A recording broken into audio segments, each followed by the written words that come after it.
సంఘములతో ఆత్మ చెప్పుచున్నమాట, చెవిగలవాడు దేవునికి స్తుతి కలుగునగాక. మనం అనేక సార్లు విన్నాం, యేసయ్య గాడిద పిల్ల మీద ఎక్కి యెరూషలేములోనికి ప్రవేశించి దేవాలయమును శుద్ధి చేశాడు. ఎప్పుడూ కోపపడని దేవుడు, ప్రేమించేవాడు, కొరడాలు తీసుకొని వారిని వెళ్ళగొట్టడి మాటలు మనము ప్రతిసారి వింటూనే ఉంటాం. ఈరోజు ప్రభు మనతో మాట్లాడుతున్న మరి ఒక ప్రత్యేకమైన మాట ఏంటంటే, ఇవన్నీ ఆయనను గూర్చి వ్రాయబడినని శిష్యులు మొదట గ్రహించలేదు, కానీ తర్వాత ఆయన మహిమపరచబడినప్పుడు గ్రహించారని మాట మనం ఇక్కడ చదువుతున్నాం. చాలామందికి తెలియంది ఏంటంటే, ప్రభువును స్తుతించాలన్నా, ప్రభువును ఘనపరచాలన్నా, ప్రభువు కృపను పొందుకోవాలన్నా, ప్రభువు చిత్తమును నెరవేర్చాలన్నా మనము దేవునితో సమాధానము కలిగి కొనసాగితే తప్ప అది మన బ్రతుకులలో జరగదు. నేను చాలాసార్లు అనుకున్నాను, నేను దేవుని స్తుతించేటప్పుడు నా స్వరము నాకు కలిగినటువంటి శక్తి చేత నేను దేవుని స్తుతిస్తున్నానని.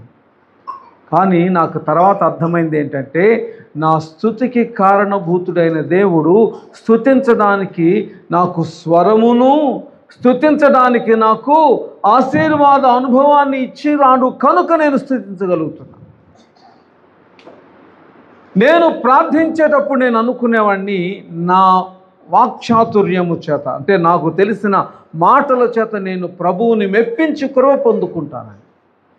కానీ తర్వాత నాకు అర్థమైంది ఏంటంటే, నాకు కలిగిన వాక్చాతుర్యము కాదు, లేక నాకు కలిగినటువంటి మాటల జ్ఞానము కాదు, నా ప్రార్థన వినుటకు ఆయన కృప చూపినందున నేను నా ప్రార్థనను ప్రభు సన్నిధికి పంపగలిగాను. ప్రభు నాకు సహాయం చేశాను. It is not my strength, నాకు కలిగిన శక్తిని బట్టో, భక్తిని బట్టో, విశ్వాసమును బట్టో ప్రభు కృపను నేను పొందుకుంటలేదు. నా ఎడల ప్రేమ చూపుటకు ఆయన ఇష్టపడినందున నా ప్రార్థన దేవునికి అంగీకారం అవుతుంది, నా క్రియలు దేవుడు ఇష్టపడతాడు. అంతే తప్ప నా విశ్వాసానికే బలం ఉంటే నేనన్నింటినీ నాకు అనుకూలంగా మార్చుకోగలను. మీకు అందరికీ జ్ఞాపకం ఉంది, ప్రభు అన్నాడు, ఆవగింజంత విశ్వాసం ఉంటే మీరు ఈ కొండను చూచి సముద్రంలో పడమంటే పడిపోతుందంట. మీరు ఎవరైనా అని చూడండి, జరుగుద్దేమో. అంటే మనకు ఆవగింజంత విశ్వాసం కూడా లేదు.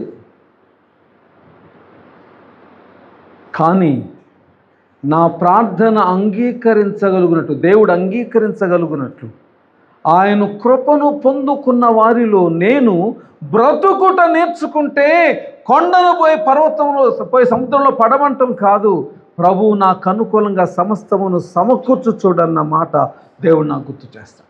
మనందరికీ తెలుసు కదా, దేవుని ప్రేమించు వారికి అనగా ఆయన సంకల్పము చొప్పున పిలువబడిన వారికి మేలు కలుగుటకై సమస్తమును సమకూర్చి జరిగించుచున్నాడు. సో నాకు విశ్వాసము కాదు కావాల్సింది, కొండలు పోయి సముద్రంలో పడడం కాదు కావాల్సింది, ప్రభు అంగీకరించగలిగిన ఆత్మీయ అనుభవాలతో దేవుని ఎదుట అంగీకరించబడగలిగిన అర్పణ వంటి అనుభవంతో నేను బ్రతుకుట కావాలి. దేవుడు కోరుకునేటువంటిది ఆయన అంగీకరించగలిగిన బ్రతుకు, విశ్వాసం.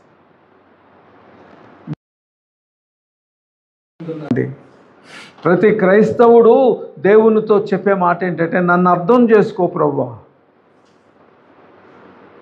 నా మనసు అర్థమైందా నీకు, నా బాధలు కనబడుతున్నాయా, నా కన్నీళ్లు చూస్తున్నావా, లేకపోతే నేను కోరేది ఎందుకు అడుగుతున్నానో నీకు తెలుసా అనేటువంటివే ఉంటాయి. కానీ ప్రభువా, నేను నీ సన్నిధిలో మోకరించాను, నా హృదయంలో కలుగుతున్న అలజడి నీవు ముందుగా ఎరిగి ఉన్నావు కదా, వాటన్నిటినీ చేయడానికి ముందు, ప్రార్థించుట కంటే ముందు నేను ఎలా నీ ఎదుట ఉండాలని నువ్వు కోరుకుంటున్నావో దానిని నాకు తెలియచేసి నన్ను నీకు ఇష్టమైన పాత్రగా మలుచుకొని మనం ఎప్పుడన్నా ప్రార్థన చేస్తామంటే చెయ్యం. ఎందుకంటే మనందరి ఉద్దేశం ఏంటంటే, ప్రభువు నా ప్రార్థన ఆలకించాలి. ఎందుకంటే నేను క్రైస్తవుడనయ్యాను కదా, నేను యేసును నమ్ముకున్నాను కాబట్టి ఇది దేవుని బాధ్యత. నా ప్రార్థన వినాల్సిందే, నేను అడిగింది ఇవ్వాల్సిందే. చాలా తప్పుగా అర్థం చేసుకుంటారు దేవుడిని.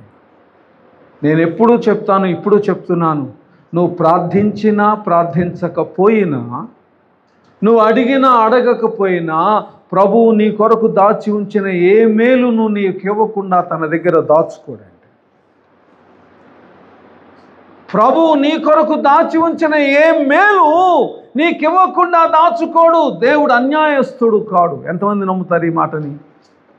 దేవుడు అన్యాయస్తుడా? కాదు కదా. మరి నీ మేలు ఆయన దగ్గర ఎందుకు ఉంచుకుంటాడు? నీకు రావాల్సిన వాటిని ఆయన ఎందుకు దాచిపెడతాడు? నీకు రాకుండా అడ్డుపడుటకు ఆయన మన వంటి మనసు కలిగిన వాడు కాడు కదా. ఎవరైనా నేను అనుకున్నట్టుగా మాట్లాడకపోయినా, నాకు ఇష్టమైన పనులు చేయకపోయినా నాకు కోపం రావచ్చు, అసూయ రావచ్చు, లేకపోతే నాకు వారితో ఇక మాట్లాడకూడదని ఆలోచన రావచ్చు. ఇట్లాంటి చెడ్డ బ్రతుకులన్నీ నాకు ఉండొచ్చు. ఎందుకంటే నేను మనుషుణ్ణి కాబట్టి. మరి ప్రభువు కూడా అదే మనసు ఉంటుందా? దేవుడు కూడా వీడితో మాట్లాడకూడదు, వీడు అడిగినవి చేయకూడదు, వాడి ముఖం చూడకూడదు అనుకుంటాడండి? నా ప్రభువు ప్రేమ కలిగినవాడు. యోహాను పత్రికలో ఒక చక్కటి మాట ఉంటుంది, మనము ఆయనను ప్రేమించలేదు కానీ ఆయనే మొదట మనలను ప్రేమించి మన కొరకు తన ప్రాణమును అర్పించాడు. రోమా పత్రికలో ఒక మాట ఉంటుంది, మనం ఇంకనూ పాపులమై ఉండగా, మనం ఇంకనూ శత్రువులమై ఉండగా ఆయన మన కొరకు చనిపోయాడు. దేవుడు తన ప్రేమను క్రీస్తు రక్తంలో వెల్లడిపరిచాడు. కాబట్టి మనము దేవుని సన్నిధిలో ఎలా ఉండాలనే దానికంటే కూడా దేవుని మనస్సును, దేవుని చిత్తమును అర్థం చేసుకొని బ్రతుకుట దేవునికి ఇష్టం. అందరూ వచ్చారు. ఎవరు వచ్చి ముందు డప్పు కొట్టి ప్రకటన చేయలేదు. యేసయ్య వస్తున్నాడు, మీరు మీ బట్టలు తీసుకొని రండి, ఈత మట్టలు, ఖర్జూరపు మట్టలు తీసుకొని రండి, ఆయన ముందు పాటలు పాడండి, ఆయన వెళ్ళినటువంటి గాడిద పిల్ల మీద మీరు వాటి కింద ఎవరు ప్రకటన చేయలేదండి. నేను ఒకసారి ఒక మీటింగ్కి వెళ్ళాను. నేను అప్పుడు ఒక బైబిల్ స్కూల్లో టీచ్ చేస్తున్నాను. ఆ స్కూల్లో నేను టీచ్ చేసే రోజుల్లో మెయిన్ హెడ్ నన్ను పిలిచి, పాస్టర్ గారు మీరు మన హాస్టల్లో పిల్లలందరినీ తీసుకొని పలానా చోట మీటింగ్ జరుగుతుంది రండి, ఫారినర్స్ వచ్చారు అని చెప్పాడు. నాకు ఒక ఆశ్చర్యం. ఎందుకంటే నా చిన్నప్పుడు మీటింగ్ అంటే పెద్ద పెద్ద పోస్టర్స్ వేసేవాళ్ళు, బయట బ్యానర్స్ కట్టేవాళ్ళు, రిక్షాలో ఒక రికార్డెడ్ మైక్ పెట్టి, టేప్ పెట్టి ఊరంతా తిరిగేవాళ్ళు. పలానా రోజుల్లో మీటింగ్ జరుగుతుంది, పలానా వాళ్ళు వస్తున్నారు రండి అని. అవేమీ కనబడాల నాకు. నేను మాట్లాడేది 1996 మాటలు. ఏమీ కనబడలేదు, ఎవరు ఏమీ చెప్పుకోవడం లేదు. మీటింగ్ ఉంది తీసుకురండి అన్నాడు. సరే, నేను ఆ రోజు సాయంకాలం మా హాస్టల్ దగ్గరికి వెళ్ళి వాళ్ళకి చెప్పాను, పలానా చోటకు రమ్మన్నారు మనల్ని, సిద్ధపడండి అని. టైంకి సిద్ధపడ్డారు. మేము ఒక అరగంట ముందే వెళ్ళాము ఆ ప్లేస్కి. ఒక్క వ్యక్తి లేడు. చైర్స్ అయితే వేసున్నాయి, స్టేజ్ వేసుంది, ఎవరూ లేరు. మేము వెళ్ళాము, పాటలు పాడడానికి సిద్ధంగా ఉండమన్నారు. స్టేజ్ మీద నిలబడ్డాము. మీటింగ్ ప్రారంభం అవ్వాల్సింది 6:30కి. మేము 6 గంటలకి అక్కడికి వెళ్ళాం. మీరు నమ్మరండి, 6:30కి నిండిపోయింది ఆ పెద్ద పొలమంతా. నిజంగా నేను అనుకున్నాను, ఎంత ప్రేమ మనుషులకి దేవుడంటే. నిండిపోయింది. మేము ఎంతో సంతోషంగా పాటలు పాడాం. స్పీకర్స్ వచ్చారు, వాక్యం చెప్పారు, వెళ్ళిపోయారు. వాళ్ళు వెళ్ళిపోగానే మనుషులందరూ వెళ్ళిపోయారు. కూర్చొని నిలబడి మాట్లాడుకోవడం కూడా లేదు, ఇట్లా అటు వెళ్ళిపోయారు. నాకు ఇదంతా కూడా ఒక వింతలాగా కనిపిస్తుంది. అక్కడక్కడక్కడ ఒకళ్ళు ఇద్దరు నిలబడి ఉన్నారు. వాళ్ళు వెళ్ళిపోయిన 10 నిమిషాలకు వాళ్ళందరూ ముందుకు వచ్చారు, ఎవరో పిలిచినట్టుగా. ఇలా రండి అంటే ఎలా వస్తారో అలా వచ్చారు, అందరూ వచ్చి నిలబడ్డారు. ఒక అతను వచ్చి మనీ పంచుతున్నాడు వాళ్ళకి. ఏం మనీ ఇది? వాళ్ళను తీసుకొని వచ్చినందుకు వాళ్ళకి ఇవ్వవలసింది వీళ్ళ కమిషన్. అప్పటి వరకు దేవునిలో ఆనందించిన నాకు సిగ్గు అనిపించింది. దేవుని బిడ్డ, ఈ రోజుల్లో క్రైస్తవులు అలాగే తయారయ్యారు. Why do we come to the lord? దేవుని దగ్గరికి ఎందుకు వస్తున్నాం? ఎందుకు వస్తున్నామండి? ఆయనను ప్రేమించుచున్నాము గనుక, ఆయన మనెడల తన కృపను కనపరుచుచున్నాడు గనుక. అది వ్యక్తిగతం. కానీ కొంతమంది ప్రభువుని ఎందుకు ప్రేమిస్తారో తెలుసా? ఆయన ఏదో చేస్తేనే, ఆయన నన్ను నాకు కావాల్సింది ఇస్తేనే. మీకు తెలుసో తెలియదో, బయటికి వెళ్తే ఈ రోజుల్లో చాలా పరిచర్యలు అలాగే ఉన్నాయి. ఈ రోజుల్లో చాలా పరిచర్యలు అలాగే ఉన్నాయి. ఆకర్షిస్తున్నారు. ఏమని? మీరు వస్తే మీకు దేవుడు మేలు చేస్తాడు, మీరు స్పాన్సర్ చేస్తే దేవుడు మీకు అవి ఇస్తాడు, ఇవి ఇస్తాడు. ఎక్కడుందండి బైబిల్లో ఇవన్నీ? 5,000 మందికి ప్రభు ఏమిచ్చాడు? రొట్టెలు, చేపలు. 5 రొట్టెలు 2 చేపలు అనేక మందికి పంచిపెట్టారు. వెంటనే వెళ్ళిపోయిన వాళ్ళు మళ్ళీ యేసు ప్రభు ఉన్నాడని తెలిసి అక్కడికి వచ్చారు. 5,000 మంది పురుషులు, స్త్రీలు, ఇంకా మిగిలిన వాళ్ళంతా కూడా భోంచేసిన వాళ్ళంతా వెళ్ళిపోయి మరలా యేసయ్య అక్కడ ఉన్నాడని వచ్చారు. యేసయ్య ఏమన్నాడు? ఎవరైనా చెప్పగలరా? మీరంతా మంచోళ్ళు, వాక్యం వింటానికి వచ్చారని చెప్పలా. ప్రభువు చెప్పిన మాట చెప్తున్నా, నా మాటలు కాదు. ప్రభు వాళ్ళతో ఏమన్నాడో తెలుసా?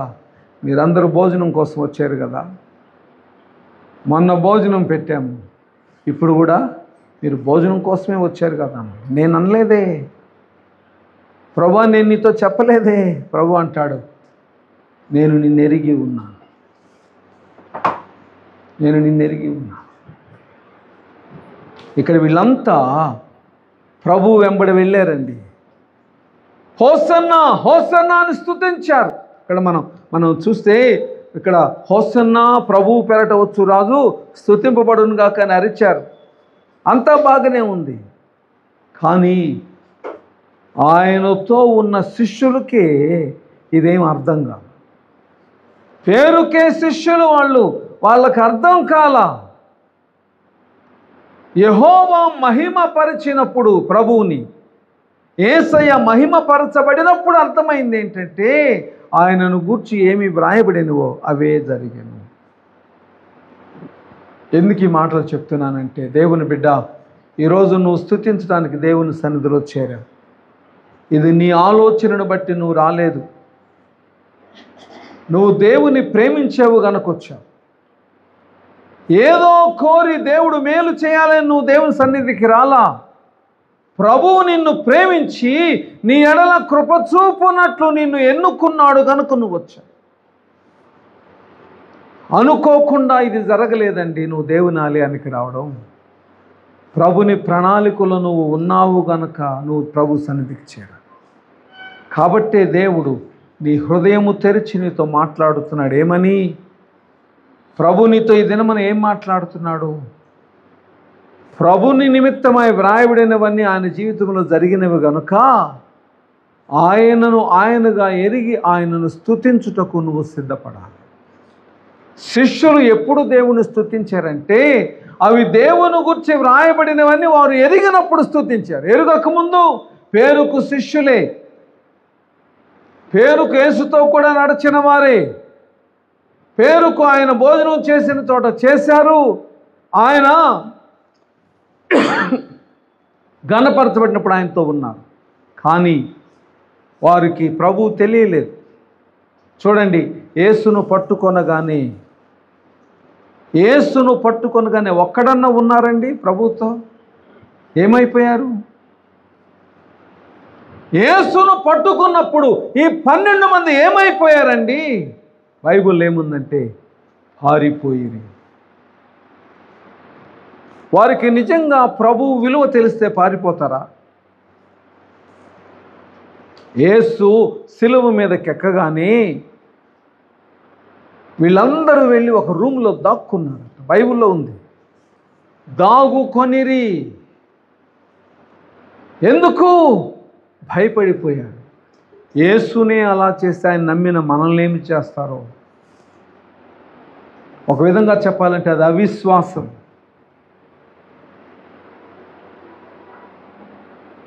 యేసును పట్టుకున్నప్పుడు పారిపోయిన వాళ్ళు, యేసును సిలువేసినప్పుడు దాగుకునేవారు ప్రాణం ఎందుకు పెట్టారండి యేసయ్య కొరకు? పేతురు, నువ్వు పారిపోయావు కదా, దాగుకున్నావు కదా, ఇప్పుడు యేసు కొరకు ఎందుకు తలక్రిందులుగా సిలువ వేయబడుతున్నావు అని అడిగి చూడండి. యోహాను, యేసును పట్టుకున్నప్పుడు నువ్వు పారిపోయావు కదా, మరి ఇప్పుడు ఎందుకు నిప్పులలో, నీళ్ళల్లో, నూనెలో నిన్ను కాగవేసిన నా ప్రభువు యేసే అని ఎందుకు చెప్తున్నావు? అడిగి చూడండి. తోమా, యేసు లేచాడని నమ్మని నువ్వు భారతదేశము వచ్చి ప్రభువును గురించి అనేక మందికి ప్రకటించి చంపబడ్డావు ఎందుకు అని అడిగి చూడండి. నిజమే, వాళ్ళు పారిపోయారు, నిజమే, వాళ్ళు దాగుకున్నారు. కానీ యేసు పునరుద్ధానుడని వారు కన్నులారా చూచినప్పుడు, యేసు మరణమును జయించి లేచాడని దేవుడు వారికి తెలియచేసినప్పుడు వాళ్ళకు ఒకటి అర్థమైంది. ఒకప్పుడు మేము అవిశ్వాసులము, ఇప్పుడు పునరుద్ధానుని కన్నులారా చూచాము. మేము ప్రకటించువాడు అబద్ధికుడు కాడు, మేము ప్రకటించువాడు శరీర సంబంధి అయిన మనిషి కాడు, పునరుద్ధానుడు. ఆయనను నమ్మిన మేము అవిశ్వాసులము కాదు, ప్రాణము పెట్టగలిగినంత. నేను ఇక్కడ ఒక మాట వాడతాను, మీరేమనుకోవద్దు. ఆయనను నమ్మిన మేము ఆయన కొరకు ప్రాణము పెట్టగలిగినంత వెర్రివారము. ఇంగ్లీష్లో చెప్పాలంటే we are the fools for the lord. మేము ఫూల్స్. ఎందుకంటే we are dying for someone who died for us. లోకానికి ఆయన చచ్చిపోయిన వాడు, కానీ మాకు ఆయన పునరుద్ధానుడు. క్రైస్తవునికి కావలసిన జ్ఞానం అదే. ఏదో ఇస్తాడు ఆయన వెంబడిద్దామని కాదు, ఏదో చేస్తాడు ఆయనను గ్రహించుదామని కాదు. క్రైస్తవుడు నేర్చుకోవాల్సింది, నా కొరకు ప్రాణము పెట్టాడు, నా కొరకు ప్రాణము పెట్టిన ప్రభువును నేను ఎరిగి ఉన్నాను గనుక ఆయన కొరకు ప్రాణము పెట్టగలిగిన విశ్వాసమందు స్థిరుడనై నేను ఆయన కొరకు జీవించుదును అనే అనుభవము క్రైస్తవునికి. దేవుని బిడ్డ, క్రైస్తవుల జీవితాలు చివరికి ఈ రోజుల్లో దేవుని నామము దూషించబడడానికి కారణాలయ్యాయి. మనం అలాగుండకూడదు. అనేక మంది హోసన్న హోసన్న, ప్రభువు పెరట వచ్చు రాజు స్తుతింపబడును గాక అని ప్రభువును వెంబడిస్తుంటే, యేసుతో 3.5 సంవత్సరాలు నడిచిన శిష్యులు మాత్రం ఎందుకు వీళ్ళంతా ఇలా చేస్తున్నారు? ఒక స్త్రీ అచ్చ జటామాంసి అత్తరు బుడ్డి తీసుకొని పగులుగొట్టి ఆయన తల మీద వేస్తే అందరికీ ఆనందం అనిపించింది. శిష్యులు ఎందుకు ఈమె ఇలా చేస్తుంది అంటున్నారు. ఇస్కరియోతు యూదా అంటాడు, దాన్ని నమ్మితే 300 దేనారాలు వస్తాయి, అది అమ్మి పేదలకు ఇవ్వచ్చు కదా, ఎందుకు ఇలా చేస్తుంది అనుకున్నారు. ప్రభు అన్నాడు, మీకు అర్థం కావడం లేదు బాబు. ఆమె వ్యర్థపరచలేదు. పేదలు ఎప్పుడు మీతో ఉంటారు. ఆమె ఏం చేసిందంటే, మీ అందరి కొరకు సర్వలోకము నిమిత్తము ప్రాణము పెట్టు నన్ను భూస్థాపితము చేస్తారు, నన్ను ప్రతిష్ఠిస్తుంది ఆమె అన్నాడు. యేసు ప్రభు ఎందుకు వెళ్ళాడండి దేవాలయానికి? ఎందుకు గాడిద పిల్లనెక్కాడు? ఎందుకు కొరడాలు తీసుకుని వాళ్ళందరినీ వెళ్ళగొట్టాడు? ప్రతి మట్టలాదివారం పామ్ సండే మాటలు వింటూ ఉంటాం. కానీ ఈరోజు ప్రభు నీతో మాట్లాడుతుంది ఏంటంటే, అవన్నీ చేయడానికి ఆయన ముందుగానే ప్రతిష్ఠించబడిన వాడని నీవు నేను ఎరిగి ఆయన ఆ కార్యములు చేసినందుకు తండ్రిని స్తుతించుటకు నేర్చుకోవాలి. ఒకవేళ ప్రభు గాడిద పిల్లను ఎక్కి ఉండకపోతే ప్రవచనము నెరవేర్చబడేది కాదు. మీరు ఎప్పుడైనా చదువుకోండి, జకరియా 9వ అధ్యాయము 9వ వచనంలో ఈ ప్రవచనం రాయబడి ఉంది. సియోను రాజు గాడిద పిల్లను ఎక్కి వచ్చుచున్నాడు. ప్రవచనము నెరవేర్చబడింది. ఆయన గాడిద పిల్ల మీద ఎక్కి వచ్చుట ద్వారా అనేక మందికి యేసు మన కొరకు ప్రాణము పెట్టుటకు ప్రతిష్ఠించబడిన రాజు అయి ఉన్నాడని గ్రహింపుకు కారణమైంది. ఆయన గాడిదని ఎక్కి యెరూషలేములకు వచ్చి దేవాలయంలో ప్రవేశించుట ద్వారా అన్యజనులు ఆరాధించు నిమిత్తమై ఏర్పరచబడిన స్థలమును ఈ ఇశ్రాయేలులు ఆక్రమించుకున్నారు కనుక వారిని చెదరగొట్టి దానిని మరలా ప్రతిష్ఠించుటకు అది ఏర్పరచబడిన సమయం. అది ఎంతమందికి తెలిసి ఈ సంగతి?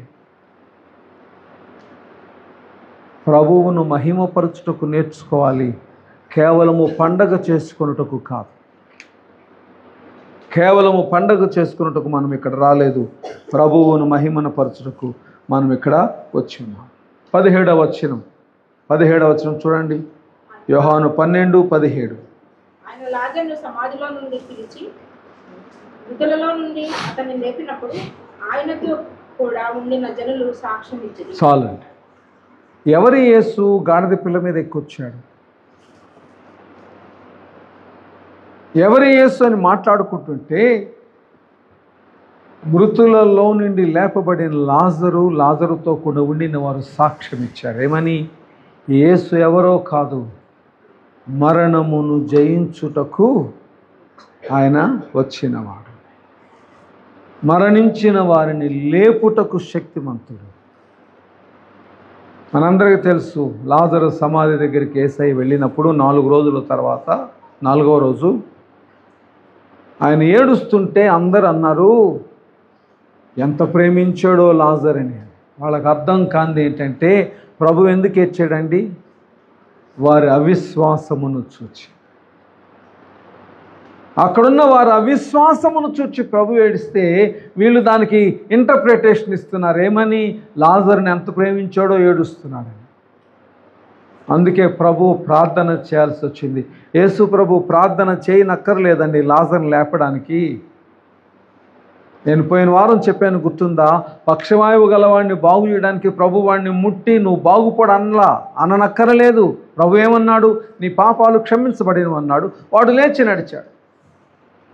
అలాగే ఇక్కడ లాజరును లేపడానికి వెళ్ళి ప్రార్థన చేయాల్సిన పని లేదు యేసయ్యకు. వెంటనే వెళ్ళి లాజరు బయటికి రండి వచ్చేవాడు. ఎందుకంటే ఆయన మాటలలో జీవం ఉన్నది. కానీ ఇక్కడ ప్రార్థన చేశాడు. ఏమని ప్రార్థన చేశాడో మనందరికీ తెలుసు. అక్కడ ఆయన ఏమంటాడంటే, నువ్వు నా ప్రార్థన ముందే విన్నావని నాకు తెలుసు నాయన, ఇక్కడ చేరిన వారి అవిశ్వాసమును బట్టి ప్రార్థన చేయాల్సి వస్తున్నాను.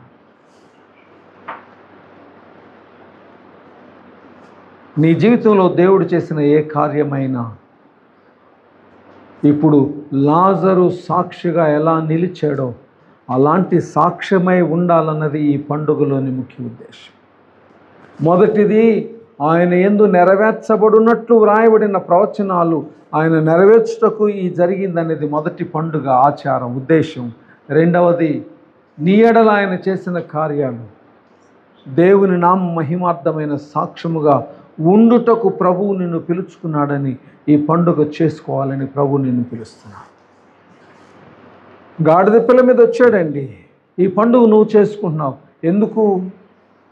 ఎందుకనగా నీ జీవితంలో దేవుడు ఆశ్చర్య కార్యములు చేసి నీలోనున్న ప్రతి బలహీనతను, అవిశ్వాసమును కొరడాలతో తీసివేసి నిన్ను ఆయనను ఆరాధించు గృహముగా చేసి ఉన్నాడని ఎరిగి స్తుతించాలి. దేవాలయంలోకి వెళ్ళాడు. అన్యులు కూర్చోవలసిన స్థలాన్ని ఇశ్రాయేలులు వ్యాపారపుటిల్లుగా మార్చారు కనుక వారిని వెళ్ళగొట్టి దానిని మరలా అన్యజనులకు ప్రార్థనా మందిరంగా చేశాడు. అలాగే ఈ పండుగ నువ్వెందుకు చేసుకుంటున్నావంటే, మనలోనున్నటువంటి అపవాదిని, సాతాను క్రియలను ఆయన తొలగించి శుద్ధి చేసి నిన్ను మరలా ఆయన నిమిత్తమైన ఆరాధన స్థలముగా స్తుతించుటకు తగిన పాత్రగా నిన్ను చేశాడు. కాబట్టి ఈ పండుగ దినమున ఆయనను ఘనపరచుటకు నువ్వు సిద్ధపడగలవు. చివరిగా నేను ముగించబోయే ముందు చివరి మాట నేను 19వ వచనం చదువుకున్నాం. యోహాను 12:19. కావున పరిసయ్యులు ఒకరితో ఒకరు, మన ప్రయత్నం ఎట్లు నిష్ప్రయోజనమైపోయినవో చూడుడి, ఇదిగో లోకము ఆయన వెంట పోయినదని చెప్పుకున్నారు. ఆ లోకం ఆయన వెంట పోయినదని చెప్పుకున్నాడు. ఈ రోజుల్లో క్రైస్తవులకు ఉన్న ఒక చిన్న బలహీనత ఏంటంటే, ఏమనుకోవద్దు ఈ మాట అంటున్నందుకు, దేవుని కంటే కూడా మనుష్యుల మధ్య వాళ్ళు ఉన్నారు కాబట్టి వాళ్ళను సంతోషపెట్టుట వాళ్ళకి ఇష్టం.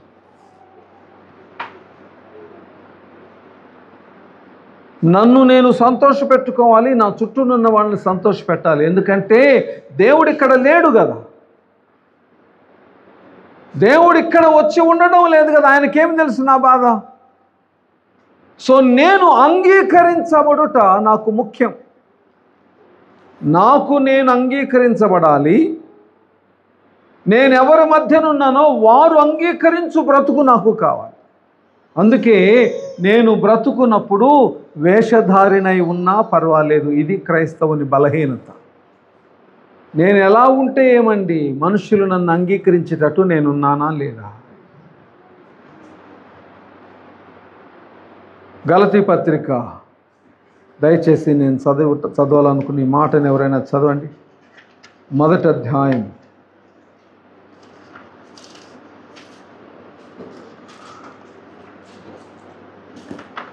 5వ వచనం. గలతీ 1:10.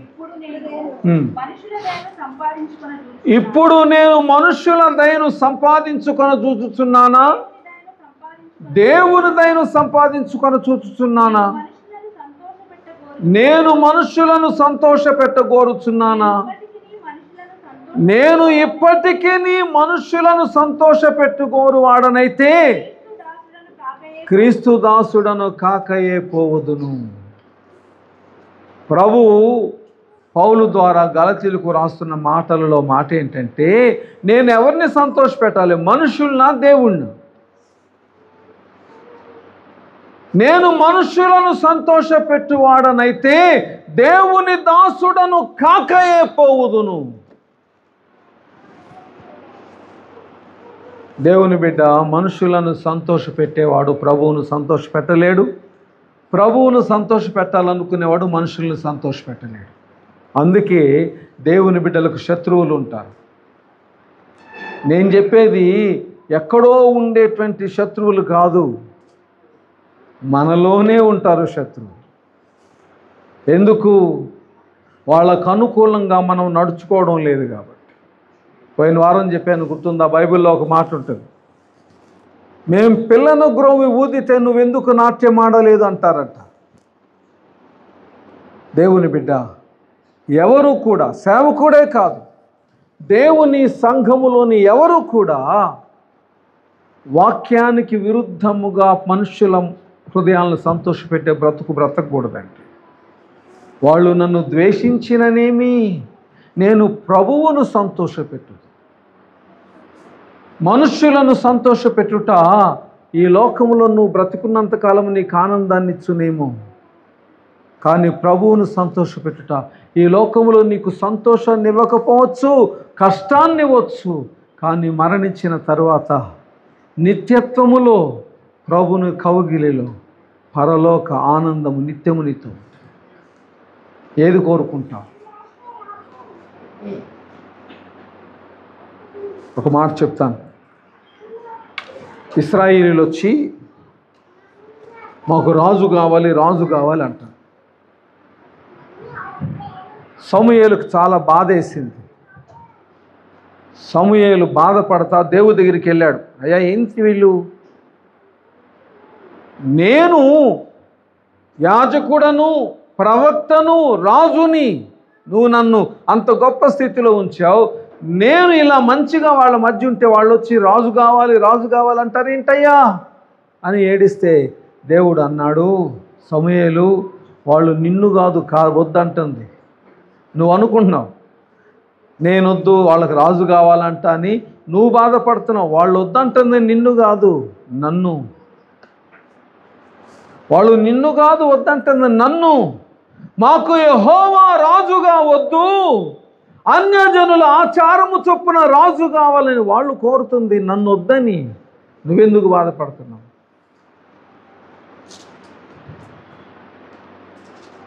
పేతురు దగ్గరికి వచ్చారు అననీయ సప్పీరా, అబద్ధం ఆడారు. పేతురు ఏమన్నాడో తెలుసా? మీరు నాతో అబద్ధం ఆడడం లేదండి, మీరు అబద్ధం ఆడేది నాతో కాదు, పరిశుద్ధాత్మతో. పరిశుద్ధాత్మతో. నేను ఒక హెచ్చరిక చెప్పి ముగిస్తానండి. ఏ క్రైస్తవుడైనా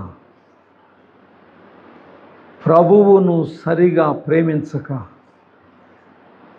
దేవునికి రావలసిన ఘనతను దేవునికి ఇవ్వక, తమకిష్టమైనట్టుగా మనుషులను సంతోషపెట్టు బ్రతుకును బ్రతికితే వారు తిరుగుబాటు చేయుచున్నది ప్రభువుకు విరోధముగా కానీ మనుషులకు విరోధముగా కాదు. నీకు నీవే నీ మీదకు దేవుని కృపను తెచ్చుకోవాలి కానీ బలహీనతను కాదు. ఇక్కడున్న వీళ్ళందరూ కూడా ప్రభువును క్రీస్తుగా ఎరుగకుండానే స్తుతించారు, కానీ క్రీస్తుగా ఎరిగిన వారు ఆయనను కాదనుకున్నారు. ఈనాడు బలహీనత అలాగే క్రైస్తవుల మీద ఉంది. ప్రభువుని ఎరిగియు ఆయనగా ఘనపరచలేక బలహీనమైన బ్రతుకును బ్రతుకుతున్నారు. కానీ దేవుని ప్రేమించిన వారు ఆయన వెంబడే ఉన్నారు, లోకం ఆశ్చర్యపడినట్లు బ్రతుకుతున్నారు. ఈరోజున ఇక్కడ చేరిన మీకు అందరికీ చెప్తున్నాను, మీరు ప్రభువు నామమును ఘనపరచుచున్నారు. ఆమేన్. మీరందరూ ప్రభువు నామమును ఘనపరచుచున్నారు, దేవుడు మీ యందు ఆనందించుచున్నాడు. ఇదే రోషము మీలో ఉండనివ్వడి. లోకానుసారంగా బ్రతకొద్దు, మనుషులను సంతోషపెట్టువారుగా ఉండొద్దు, దేవుని నామమును బలహీనపరిచి ఆలోచనకు చేయొద్దు. ఇదే ప్రేమ, ఇదే ఆశీర్వాదకరమైన అనుభవం మీ యందు కొనసాగింపనివ్వుడి. అప్పుడు ప్రభు నీ యందు ఆనందిస్తాడు. అప్పుడు గాడిద పిల్ల మీద స్తుతించబడిన దేవుడు ఈరోజు నీ బ్రతుకులో స్తుతించబడేటట్టు నిన్ను నువ్వు తగ్గించుకొని ప్రభువుకు అప్పగించుకో. ప్రభు కృప మీకు తోడై ఉండునుగాక. ఆమేన్. తలలోంచి ప్రార్థన చేసుకుందాం. Thank you and God bless you.